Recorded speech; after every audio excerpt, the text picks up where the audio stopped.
I'm Director of Program Manager on the .NET team at Microsoft. And I work on .NET and .NET tooling, ASP.NET, Entity Framework. And I've got Robert Green with me as well. And he's up here. He's a Senior Program Manager at Microsoft. And to start with, I don't have a slide for it, but I thought we'd talk about mobile development. So the session is all about VS 2017. And one of the big pushes that we have in VS 2017 is we obviously acquired Xamarin earlier this year. And as part of that, the Xamarin tools are now built into all the flavors of Visual Studio. And the Xamarin tools are obviously built into Visual Studio for Mac as well. Now, if anybody in the room has tried mobile development, typically it's pretty challenging. And that's because on your machine, if you're doing iOS development, you need to have a Mac. If you're doing Android development, you've got to install virtual machines for emulators. Even on your device, you have to go and install traditionally some either code signing keys, or you have to put your device in developer mode. There's a lot of stuff there. And so what we wanted to start off with was Robert was going to do a quick demo and show the Xamarin Live Player. And the idea behind the Xamarin Live Player is let's make development as easy as building, say, a WinForms or WPF application. Build your application in Visual Studio, take a picture of a barcode on the screen, and your mobile device just sees whatever is in the developer tool. And the idea here is you don't have to install any emulators, you don't have to install developer keys on your device or put it in development mode. It just stays the same. You just install an app from the App Store like you're all used to, and off you go. So I'll switch to Robert here and let him talk about this. All right, thanks, Scott. So just before this talk, I did my talk on Build Your First Xamarin App in 75 minutes. And at the beginning, one of the things we talked about was emulators. You build a Xamarin Forms app, you get an iOS app and an Android app and a UWP app. And I'm on Windows 10 here, so to run the UWP app is a piece of cake. I don't actually have a Mac with me, although Scott has one. But to run that, if you're building on the Mac, then you can obviously run the app on the Mac. The problem comes in getting the two machines to talk, and then the Android part becomes difficult because getting the emulators to work, and we went into it, I'll spare you the details, but it can be fairly difficult. So the cool thing about the Live Player is as long as you have a phone, you can basically deploy. It makes it very easy to deploy to the phone, and then you get to see what's going on the phone, not only on the phone, but also on your machine. So I've got the Visor app here showing what's going on my Samsung phone. So I downloaded from the store the Xamarin Live Player application. And then what I can do is I can pair this phone to my machine just over the Wi-Fi here. So the first thing I need to do is go to Tools Options, go to Xamarin, and enable Live Player. And then once I've done that, I can come to Tools, come to Xamarin Live Player, Manage Devices, and then pair the two of them. And all I need to do in the Xamarin app is take a picture of that QR, which happens amazingly fast. And now these two devices are going to pair. My Surface is going to pair to my phone. Did it work? All right. Waiting for so it looks like it is hooked up. Just waiting for Visual Studio. Okay. They're paired. You can now open Visual Studio and start your app. Okay. I assume that it's working. Okay, so now when I go to run the Android app, notice that this phone shows up as one of the devices that I can deploy to, along with the existing emulators I have. So I'm going to run this now on the phone by clicking, assuming that these are actually paired. So we're going to build the application locally on the Surface. It's going to copy that to the phone over this wire because these two devices are paired.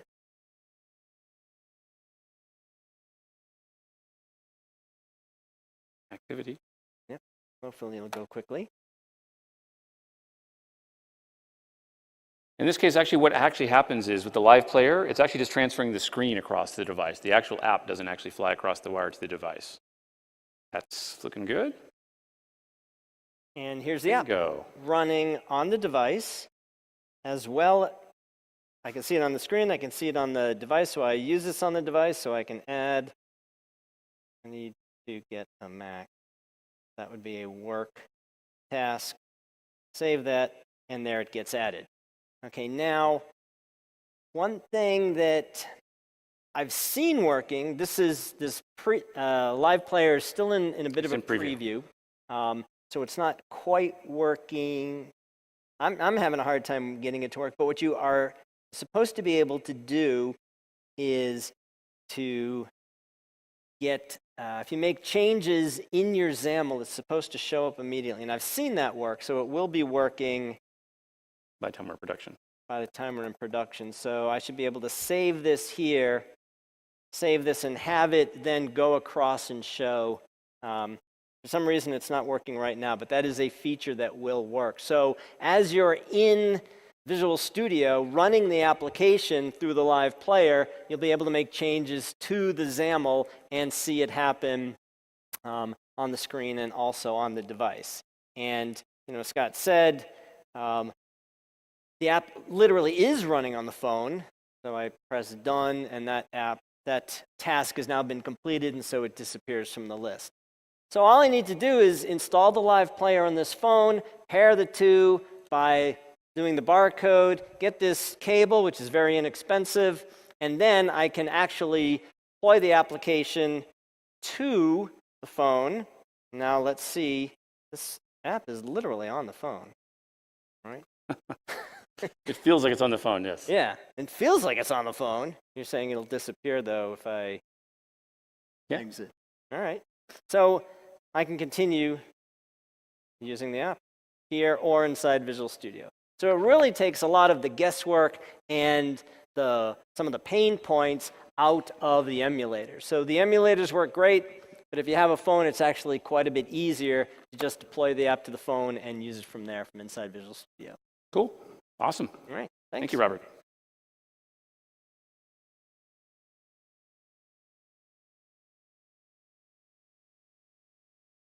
Switch back to me here in a second.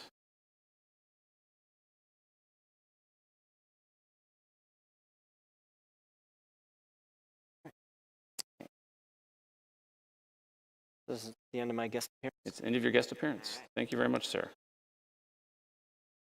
Can I get the HMI? Yeah, Robert had all the Xamarin tools installed on his machine, and so he was grateful to volunteer to come and show that. We could have shown the same thing on my iPhone.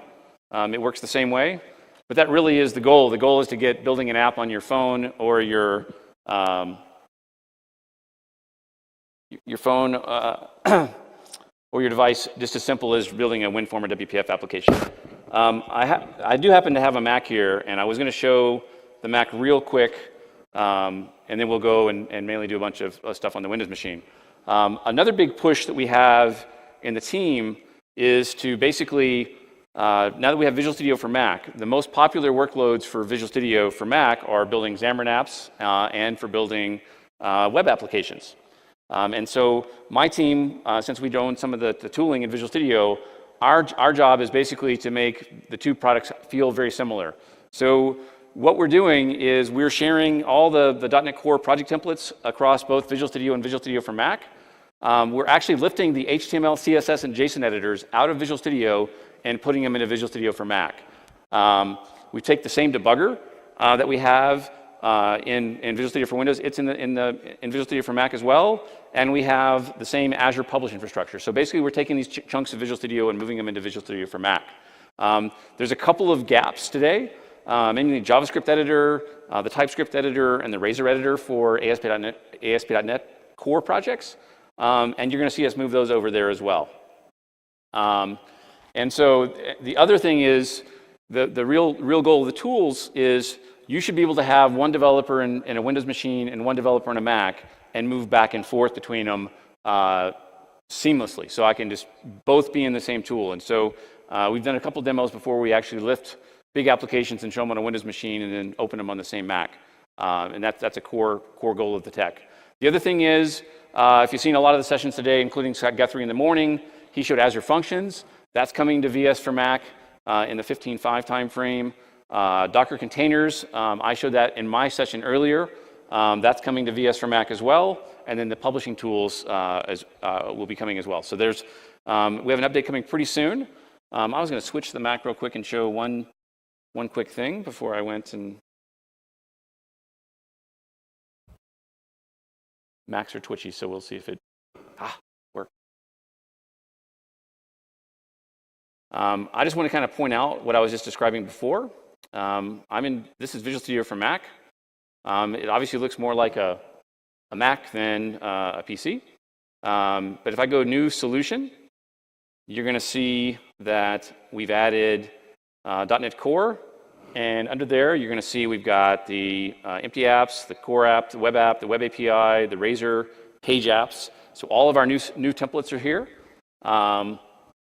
And you can build .NET standard libraries, just like I showed in my session earlier, and test here. And this is full fidelity. So if I click a web app, my Mac web app,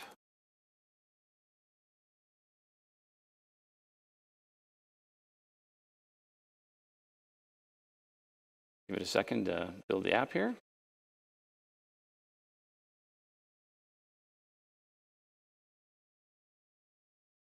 Okay, so it looks like it's good. So I should be able to say start without debugging, just like I can on my Windows machine. This app will just boot up and run.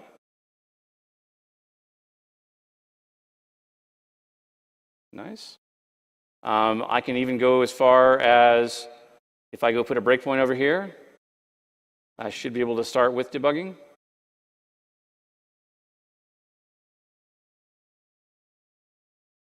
And we stuck that.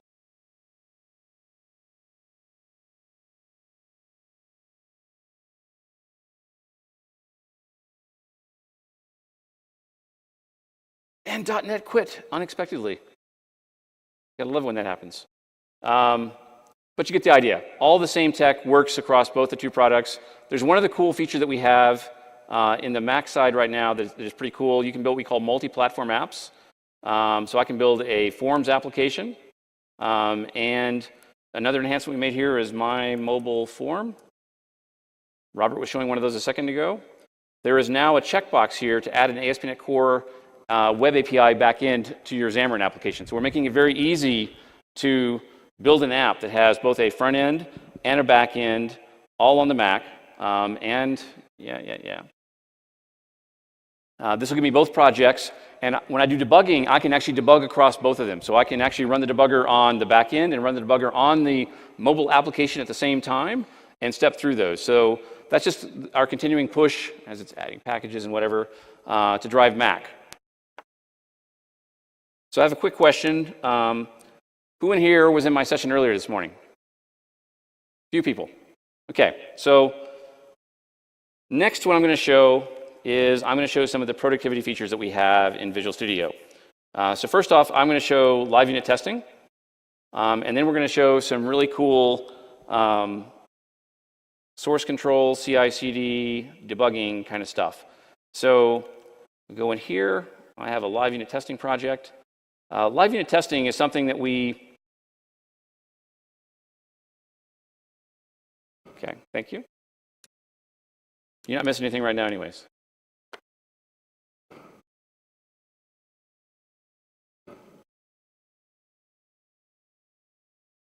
Good.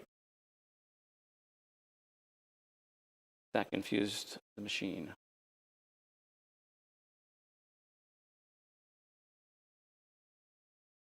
Okay.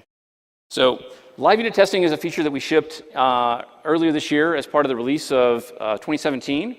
And with the 15.3 release that we had this summer, we've added support for live unit testing for .NET Core applications. And so live unit testing is one of my, I think it's an unsung hero in the tool chain. Because if you think about the way that we do testing today, you know, what do we actually do? I've got, let's do this. So I've got my source code here, and let's bring up some source code. And I will ask people in the room, how would you know of this source code what has unit tests and what doesn't have unit tests? And traditionally what you do is you bring up the Test Explorer, and from the Test Explorer you can run some tools that'll kind of guess where you're at. So live unit testing, which we just introduced, I said, works now for all of the .NET types. I come up here, and I'll just tell it to start. And we'll give it here a second here. And the idea behind live unit testing is what we're going to do is we are going to run tests live as you're editing your code. And we use some tech in Visual Studio to make sure that we do this in a good form, meaning that we don't melt your machine down. But now that I've got it running, what you're going to notice is a couple of things. Notice that there's green checkbox next to code. A green checkbox means that code has a test, and that test is passing. Then there's going to be code down here that I've got that shows that I have X's, meaning I have test for this code, and those tests are failing. And then finally, there's lines of code with blue dashes on them, and those means that's code that I have that does not have any tests associated with it at all. And to me, this is cool because you get a great visual display of what's going on here. And you're going to notice if I come here and I press return, little clocks appeared briefly next to each of the tests or each of those lines. And that's basically the tool noticing that I changed the code and rerunning the tests. The way it works is we actually only run the tests that are affected by the code you modify. So it doesn't run, if you have 1,000 tests, it's not going to run 1,000 tests. If you're going to make some kind of huge change in the product, in your code, you can always go to live unit testing, and there's a pause option here. If I'm going to refactor my code, obviously it's going to cause the testing system to churn for a bit, and I might want to come here and just pause this to get through that. Finally, the other cool thing is, we notice that I have a couple of tests that are obviously failing. If I click on the X, it will show me which tests for this particular piece of code are passing and which tests are failing. And even better, there's actually a debug that I can run. This will start the debugger and hopefully land me right where the problem is in the application. There we go. And it looks like I've got notes is null.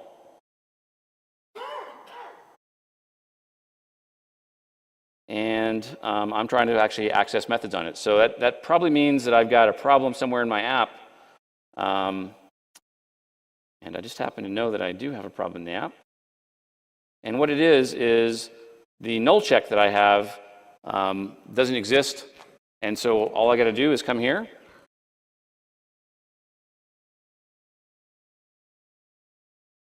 And we'll uncomment this. Yeah. And we'll uncomment this. And then note, as I do that, I didn't even save the file. All the check marks go away. And I'm good to go. And technically, I'm still in the debugger as well. So that's live unit testing. It's supported on both .NET Framework applications, .NET Core applications. Super happy about that. Let's go and show a couple other cool things. Stop debugging. Build a very simple application here. Do a core app. I'll do a core ASP.NET app. My demo. Actually, let's do a console app, even better. Highlight this. So we'll build a console app. That's fine.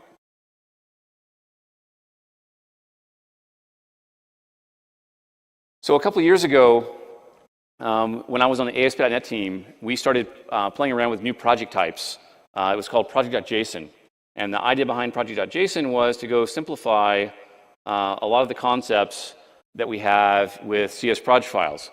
Some people in the room might be aware of this already, but CS project files in .NET Core apps are much cooler. First off, you can edit them live in the IDE. You no longer have to unload your project and reload your project to load one of these things. And so that just works. For example, if I come over here It's always fun to add a NuGet package. We'll add JSON.NET.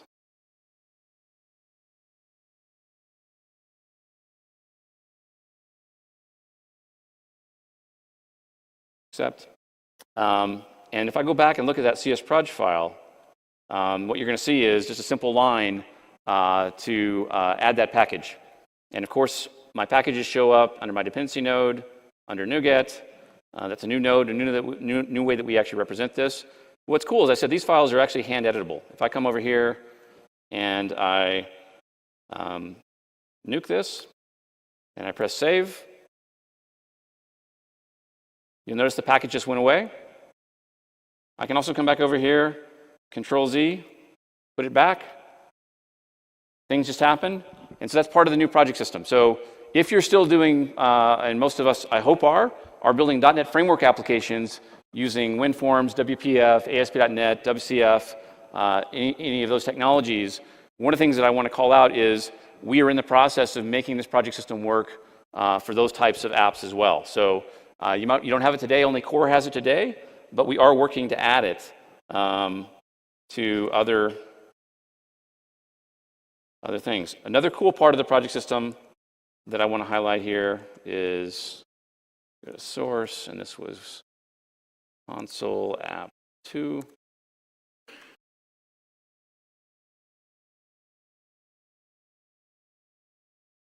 I can do something like I'll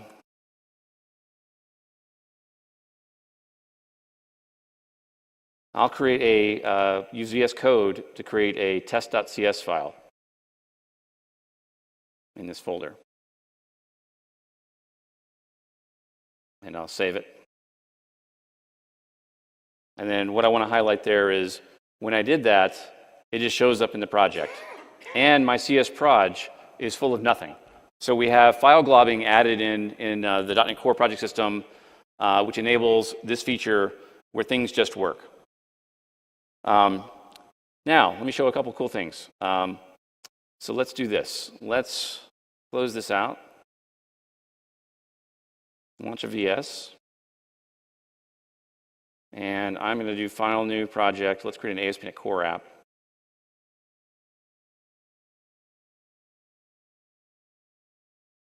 App.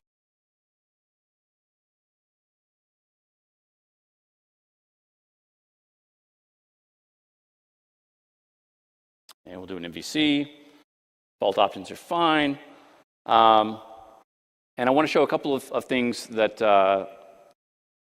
people don't realize a lot of times. First off, let me say I was going to go publish this. So let's quickly publish this to Azure in a boring fashion. If I'm just prototyping some code, I'm likely to probably do something very similar to this. Just go and make one of these. Go let these things fill in. And I'll say web app demo, CSH, probably unique. As a single developer, I'm likely to do something very similar to that. I'm going to build something locally, publish it up to Azure, and I'm good to go. But that's probably not how I would actually do things in the long run. So I will show a couple of things as part of this. Let this finish.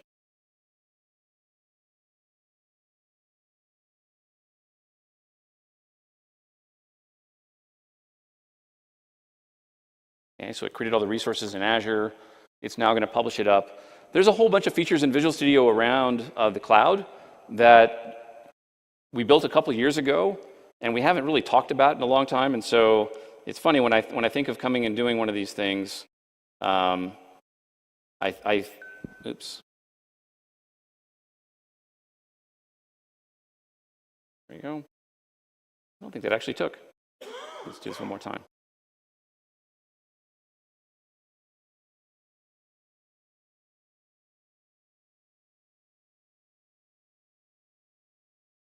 Yeah, there's a red arrow next to the hosting button up there. Try one more time.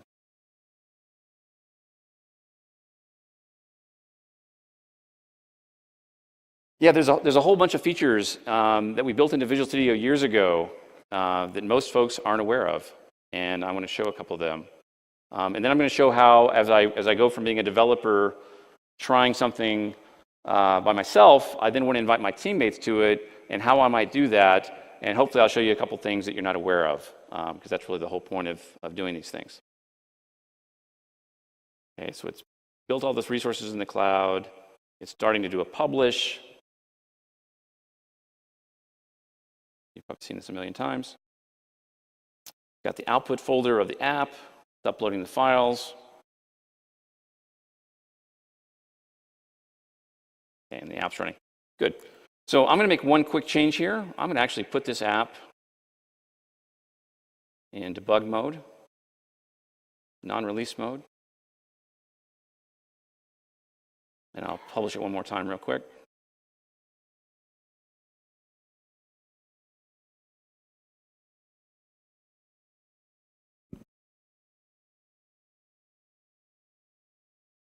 So we actually added a debugger to this tech a long time ago. And it's one of the things that kind of gets hidden and we don't talk about a lot. So let me bring it up real quick. I'm going to show you how you would debug as a single person, single developer, and then talk about how you would actually probably want to change that as you go into production, and show some really cool tech, some of the coolest tech we built in recent years. So I can, from the Cloud Explorer that I just opened, I can go find my application here. Here's the demo app, and I get a bunch of options. When I do that, I can open it in the browser, I can open it in the portal, I can attach a debugger, I can view live streams. I showed some of the live streaming stuff earlier today, but let me show it, part of it again really quick. Make the portal happy again.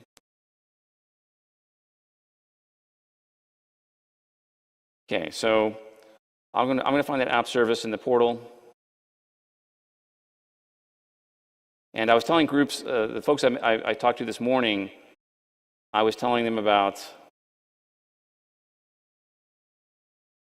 the fact we've added new features where logging and stuff just works automatically in the tool. In fact, it's actually easier to search. So I can just come over here and I can turn logging on. We'll turn it on to information. That'll make lots of stuff happen. And I don't have to republish my app, but now all the logs from the app will show up in Visual Studio. I can click over here. I can click View Streaming Logs.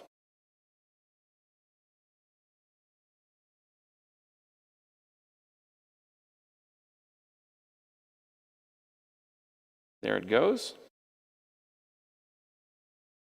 It's connecting my local instance of Visual Studio to the cloud. And now that it's up there, I should be able to go back to the app. And just moving around the app should actually cause stuff to flow through. There you go. So you can see all the information flowing through to Visual Studio as part of that. So it's a kind of a cool feature that we have, making it easy to do that. Now that said, that's interesting. So let's go back to Cloud Explorer and let's do something different. I'm going to attach the debugger.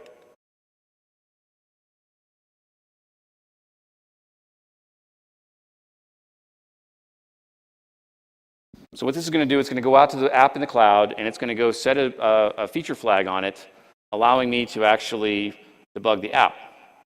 Now, there's a problem with this, and this is why I would typically only use this for my own application. I wouldn't use it if I'm running my app in production, but I'm going to show you how to solve the app in production as well.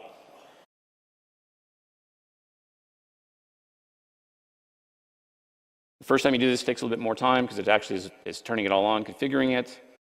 But here we go. I don't know what I just did because I made the window open up twice. There we go. Back in the cloud. Now, if I go back to Visual Studio, I should be able to come over to the Solution Explorer. Let's roll it out of my controller. I'll go here, and I will go to, let's say, the contact page. And let's put a breakpoint here. And now if I hit contact over here, my breakpoint hits. And so that happens live in the cloud. Now, you notice something. Notice that my browser is hung up. And this is why you would never want to actually do this for an app running in the cloud. If you attach the debugger to it, once the debugger is attached to it and the breakpoint hits, the app stops until you do something in the debugger. And so never could use this for production debugging. But this is an area that we really think is important and we want to go do something about. So there's the breakpoint, obviously. And if I say continue over here, the browser continues again, and I'm good to go. Breakpoint hits again, browser's hung again, until I restore. But you get full fidelity, so you can debug an app in the cloud. Now let's take that up to the next level. So what I've got is I have a project over here, and we'll keep this guy around because we're going to do other stuff with him in a second. I have an app that I've already got this stuff turned on for.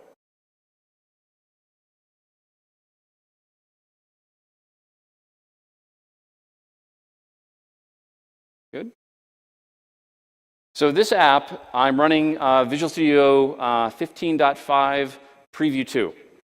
And there's a new feature that we've enabled in 15.5 Preview 2 for developers, and this is what we call snapshot debugging. So here's an MVC app, just like the MVC app we just had a second ago. And now what I'm going to do is I want to actually debug the thing, but I don't want the app to stop. I want to be able to have my developers work on a production application because this error that they're finding is really hard to find.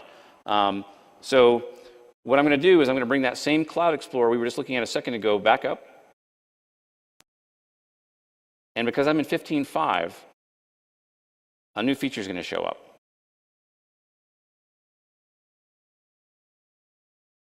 And it here. So let's go find let's go find this app service actually. Here it is. And there is a new option here. And this is Attach Snapshot Debugger. And so this is the tech we're trying to build for debugging an app in production. So what I'm going to do is I'm going to click that. Give it a chance to go light this thing up. And so in this case, I'm not going to set breakpoints anymore. I'm going to set what we call snap points. And a snap point is basically saying when you get to this line of code, don't stop the app, but go make a dump of stuff that we can actually use to give a simulated debugging experience.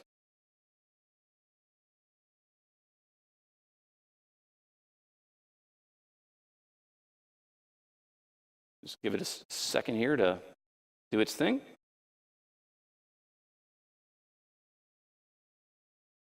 Okay, so now we got the snap point technology starting to fire up. Give it one more second here. And let's come over to the code here. And notice that instead of giving a round breakpointy thing, now I've got this kind of clear thing with an exclamation mark into it. It's a snap point. In fact, let me just hide that guy and move him down to here. Further, actually, just go down to view. Let's go to the very bottom. And now my VS has changed.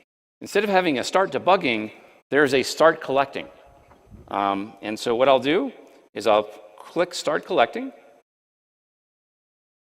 And what that's going to do is that's going to actually send a command up to my app running in the cloud saying, hey, when you get to this contact page, make a snapshot. Now, the cool thing is the snapshot will not stop the app. You can do this with a production application. So let's go to the portal, find my app services. Here's my app that we're running, apps ASP.NET Core Snapshots. I'll click here to open the site. Here's the home page. You can move around the site, and I'm going to click the contact. And notice I can still browse, even after doing that. But if I go to Visual Studio, look, a snapshot showed up. So let's click this, and I'm going to click View Snapshot.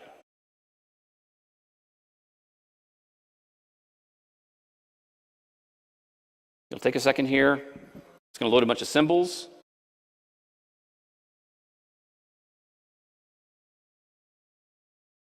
Got to warm up a little bit.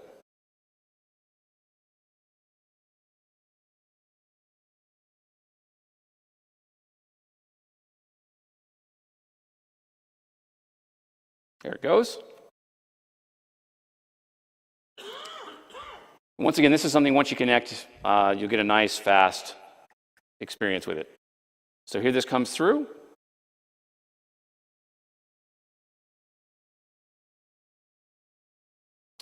And any second now, this view should actually pop, and I should actually be able to see all the locals and everything there, just like I'd run a breakpoint in the cloud.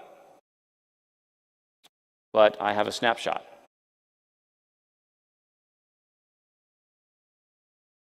So this is tech that'll be in 15.5.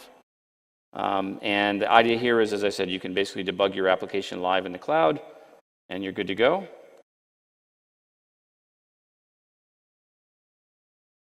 App is still running while we're waiting for it to click through.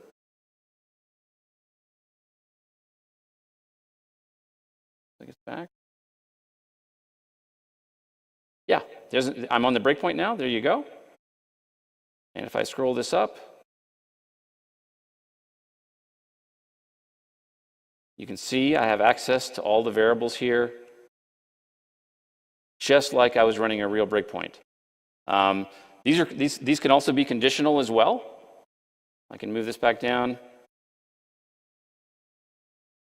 I could remove that snap point, and maybe I decide what I want is I only want the snap point to fire when there's a condition. So let's go up here, and I'll make another one. And I can click on this, and there's a conditions button that will show up. The UI is a little goofy here. But I can say, hey, only when count is greater than 10 or 20 or whatever do I want the snapshot to work. Tab out, which will save it. I can close it. Now if I hit that page 20 times, only then will that snap point hit. So I can actually make these things progressive. And it's a great way to debug apps in the cloud. It's a cool feature, and you can try it today. If you download the preview 2, 15.5, that's available today. Let me show you something else here. So in the cloud world, something else that I think is really important is, as I said, I started this application as myself, and now I've decided I want to invite a couple friends to help on this application.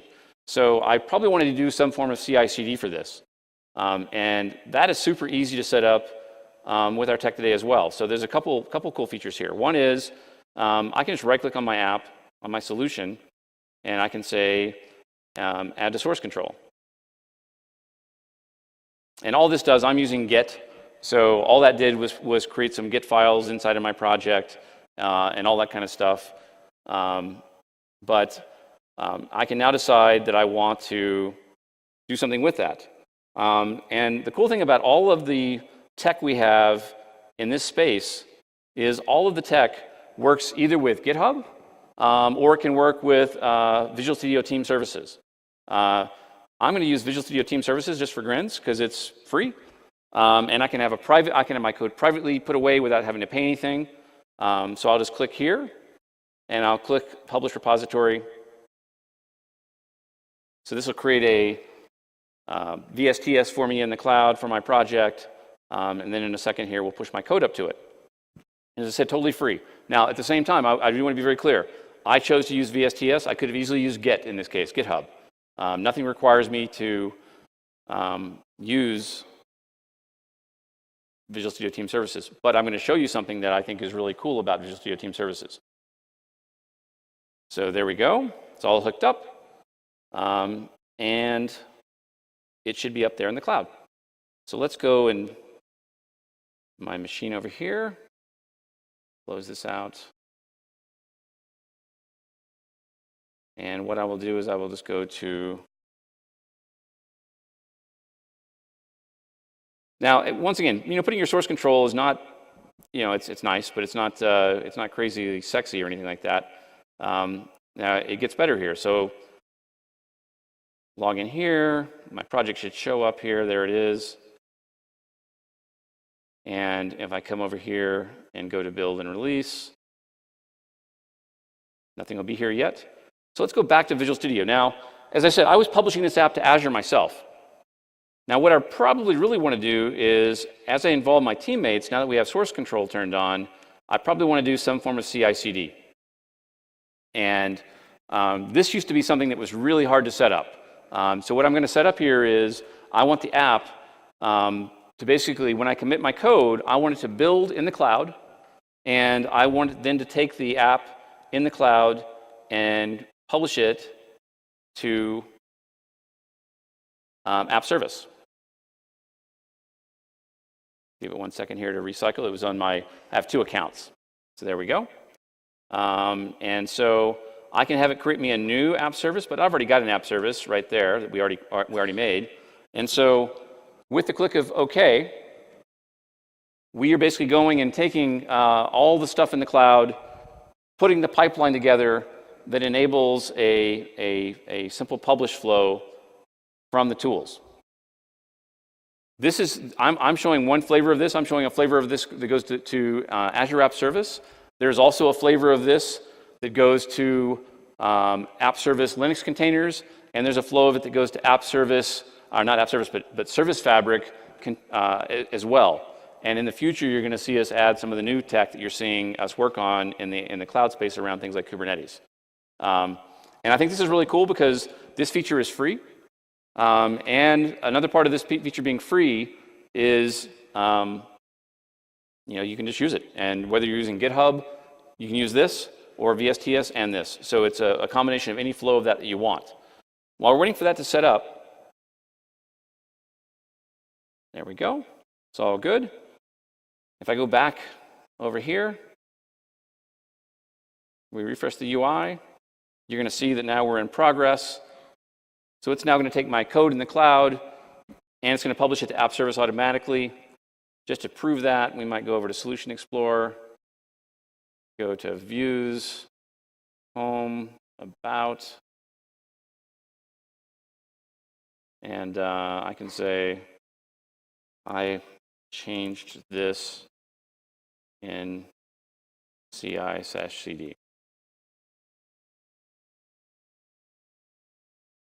Save that. And it's actually already building the old version in the cloud. But for fun, I can just commit that. And to prove my point earlier, if I go into the folder of this app,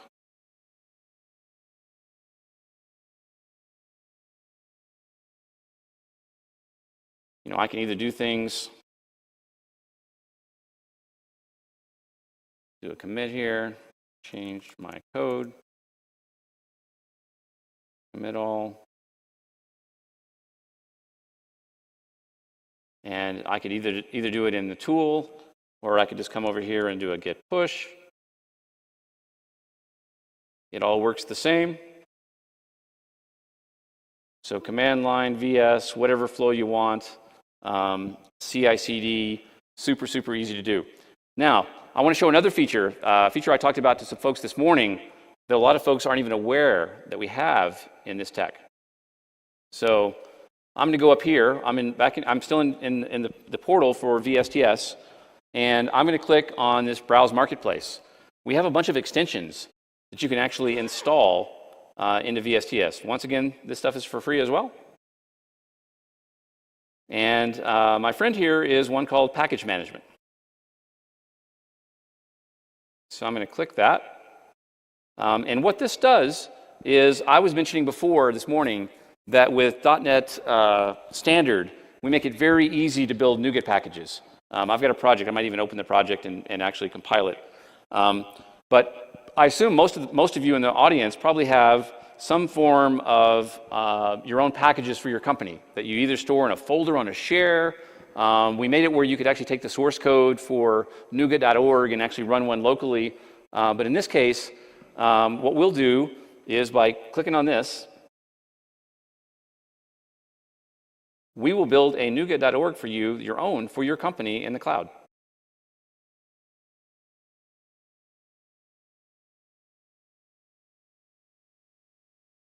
I'll do get it for free. Proceed to account. Okay, so let's go to my app. Go to build and release. A new thing shows up called packages. And it basically says, hey, you don't have a feed. And so I can come up here and say, my package feed. And I can decide who has access to it. I can click create.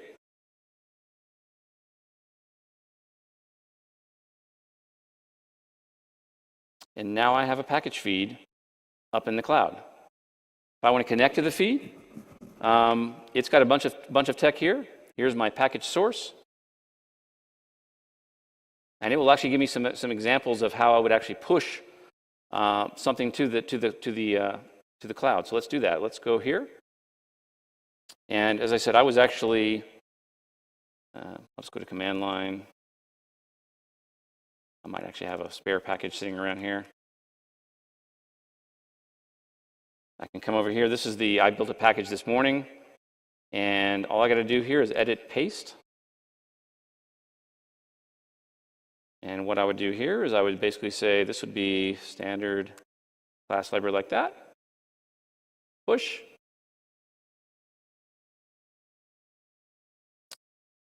And it does not like me.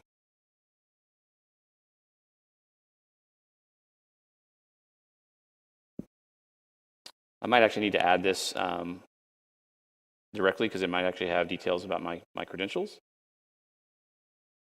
Do this.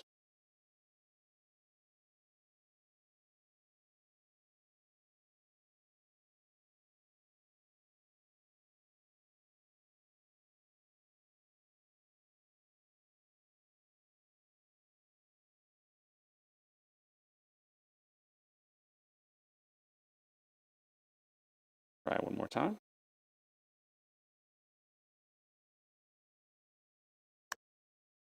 I can tell you what's wrong with it, actually. I did this demo before, and I nuked it, and it's got my API key cache. I got to go figure out how to uncache that API key. But you should get the point, is basically with a couple of clicks, I'm live in the cloud with my own. Look here, I'm trouble with authentication. Let's be brave. Might actually look at this for a second. Don't care about that.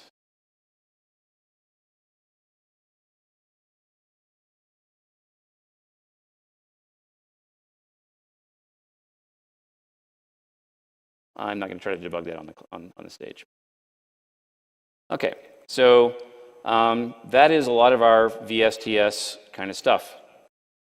So let me show some other stuff we got here. So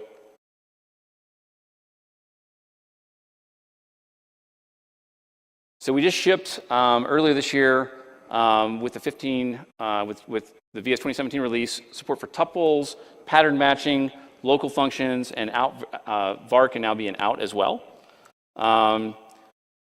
This is 7.1 is now in the release we have now. Targeted type default experience, async main, tuple element name extensions. We have some really cool stuff in 8.0 coming around nullable types. We find that the most common exception that people have with .NET is null reference exceptions. There was an actual article that I saw on Hacker News, I think, about this last week. And this is a feature where you can actually have the tool, very similar to when you make a nullable type. With a nullable type, the type can either have a value inside of it or it can be null, and you are able to check those. This actually takes that same kind of capability and applies it to the intrinsic types that we're used to. So that it basically works all the time, and you kind of opt into it. Async streams allows us to asynchronous return streams. But let's show a couple of C# things real quick as well. So it's always fun. Some of these we shipped a while ago, but every time I go talk to people, I don't think they've seen them. So let's go back into source, and let's go into showcase tuples.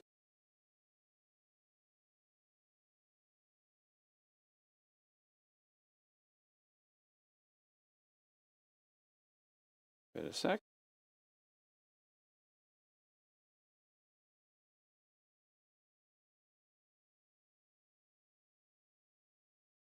Okay. So here's your typical C#y kind of application here. Basically, I've got a struct. I return the struct. But I really don't want to do that, because you're probably like me, you make lots of these junky structs or classes. What if instead I could just do int sum, int count, just return multiple values right from this code. And I would just say down here,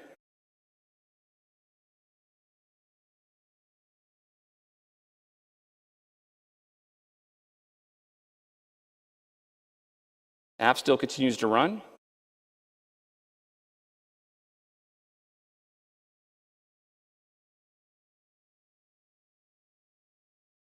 Come on.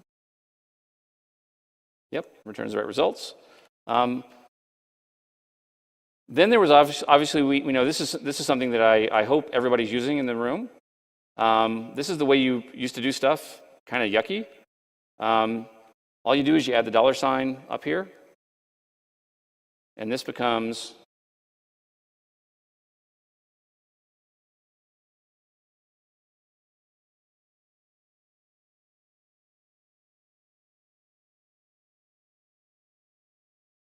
and all this junk goes away. Trying to guess what number you had for something goes away. Still works, still gives the same answer. I can take this int. Maybe I turn it into object, because I want to have more than one type in here. I change this to object.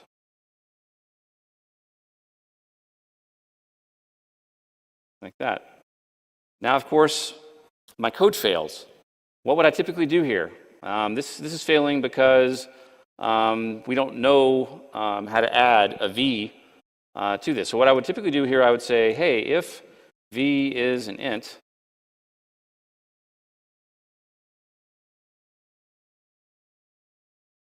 then we would come down here and say,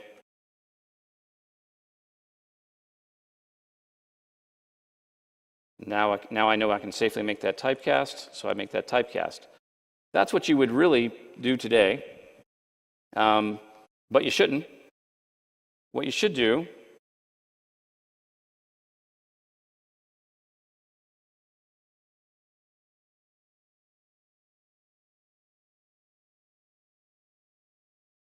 true.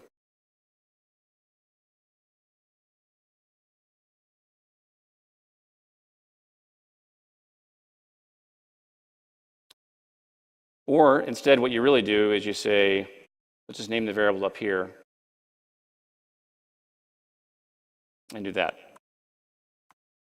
Continual advances in C# as we move forward, and you'll see lots of those continue as we go forward.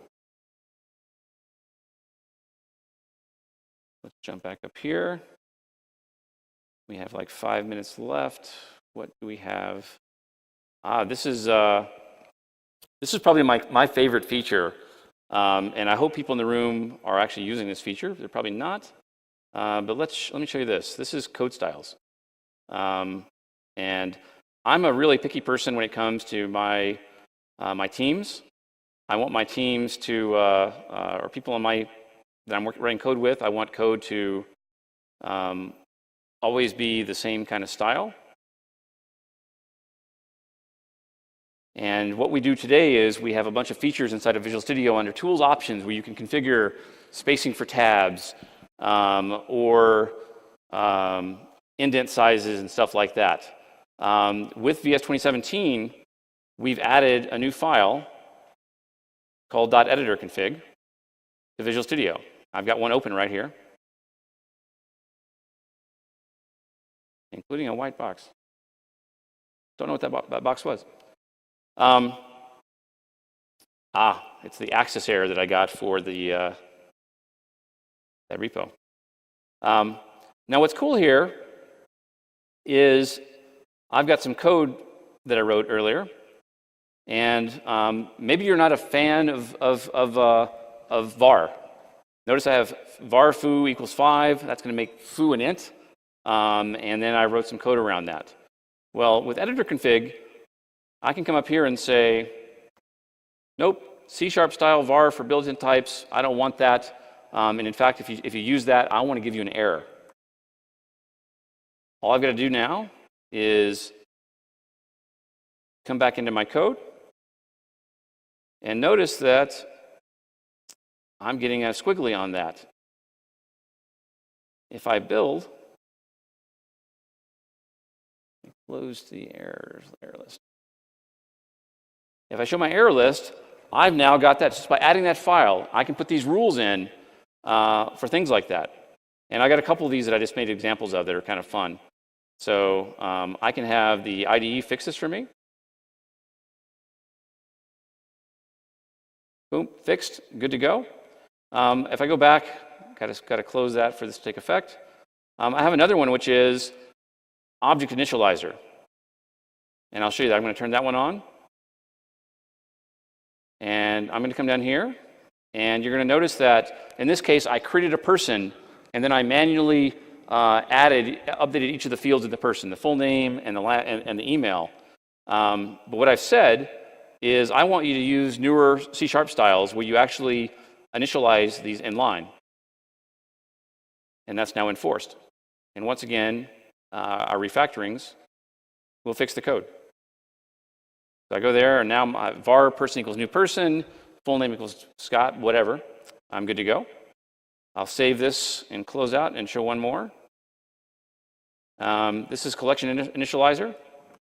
And this is saying that, once again, I want you to use more modern-y kinds of stuff here. So I did it manually. I created a collection, and then I called add. I'm saying for my source code, nope. I want you to do it the new way, where I inline it all like this. And so we allow you to set these, and you'll notice I can set the values of these things. I can show up if they show up as an error, as a warning, or don't show up at all. In my deck, which I'll have available, there's an entire page that we have. Give me a break. That shows you all these that you can set. And there's a ton of these for all the features that we have in the editors. And then a final thing, because this is actually only an hour session, one of the things I like to always talk about is we've done a lot of work in the the Visual Studio 2017 15.x releases around taking features in the IDE.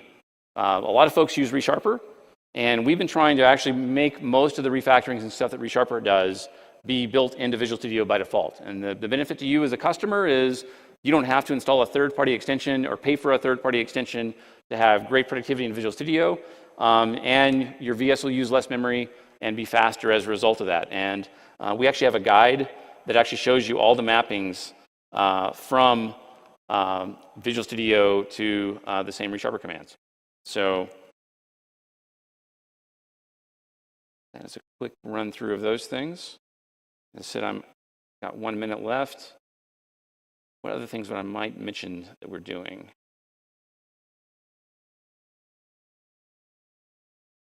I think that's it. So hope you guys enjoyed it. Thank you very much, and have a great show.